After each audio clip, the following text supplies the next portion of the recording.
नाही नाही, म्हणजे कुठल्या रस्त्यावर BST धावते तुमची? हा हा असं रूट्स ठरलेले असतात. सगळ्या मुंबईवर जातो. बाप रे, ह्या उकाड्यामध्ये मुंबईभर फिरता तुम्ही त्या बसमधनं? दमायला होत असेल ना? कष्टाचा जॉब आहे.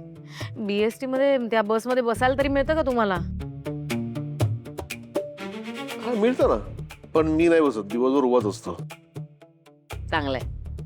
आणि सॅलरी वगैरे उत्तम उत्तम, पण काय ना मॅडम, पगारापेक्षा ना समाधान महत्वाचं आहे. आणि तुम्हाला सांगतो, बेस्ट सारखं वाहन नाही बरं का. हा, नाही नाही तर तुम्हाला आठवतं की नाही मला माहित नाहीये, पण 1993 ला बॉम्बस्फोट झाला होता बघा. तेव्हा आपली ही मुंबईची बेस्ट आहे ना, युद्धावर गेलेल्या सैनिकासारखी लढली बरं का. हा, कुठं तिकीट बिकीट कुणाला विचारलं नाही, काही नाही. रस्त्यावर माणूस दिसला की बसमध्ये बसवायचं आणि आमची सुसाट निघाली बेस्ट. 2005 ला पूर आलेला, तेव्हा कित्येक माणसांनी आमच्या बसमध्ये 2-2 रात्री काढलेल्या. काय आम्ही फक्त नोकरी नाही करतो, आमच्यामुळे मुंबई चालू असते. आता हे चाकरमानी, शाळेतले पोरं, बायका आमच्यामुळे सेफ आहेत ना. काय ना, मुंबईची लाईफलाईन आहे बेस्ट म्हणजे, आणि त्याचा मला खूप अभिमान आहे बघा. खरंच कौतुक आहे तुमचं. नाही नाही, भावना महत्वाच्या आहेतच हो. पण कसं आहे, जेव्हा आपल्याला घर सांभाळायचं असतं, चालवायचं असतं, तेव्हा भावना धावून नाही ना येत. त्याच्यासाठी पैसाच महत्वाचा असतो, हो की नाही?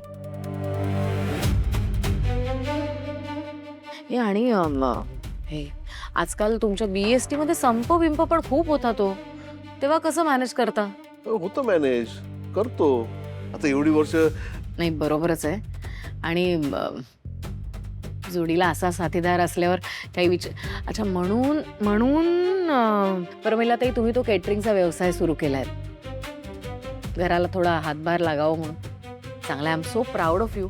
एखादी स्त्री जेव्हा स्वतःहून एखादा बिझनेस सुरू करते ना, मला अत्यंत आनंद होतो. I am so so proud of you.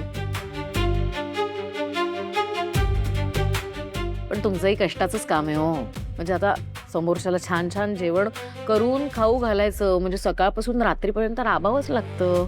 आणि त्यातून परत रिटर्न्स काय, कुणाला स्वयंपाक आवडला नाही, वेळेत पोचला नाही, काही मिठाचा खडा जास्त झाला तर लोक शिव्याशापच देणार. म्हणजे पुन्हा आपल्या कष्टाचं तेवढं चीजच होत नाही. माझ्या हातचं ना खूप जण खातात आणि त्यांचं पोट भरतं आणि खूप समाधानही मिळतं. आता आपण काय मशीन नाही ना, माणसं आहेत आपण, आपल्याला भावना असतात. मग आपल्या आवडीचं काम असेल ना, तर या भावना त्या कामात उतरतात आणि काम अजून चांगलं होतं. आणि खरं सांगू का, स्वामींची कृपा आहे हो आमच्यावर, ते आहेत पाठीशी, त्यामुळे कधी काय कमी नाही पडत.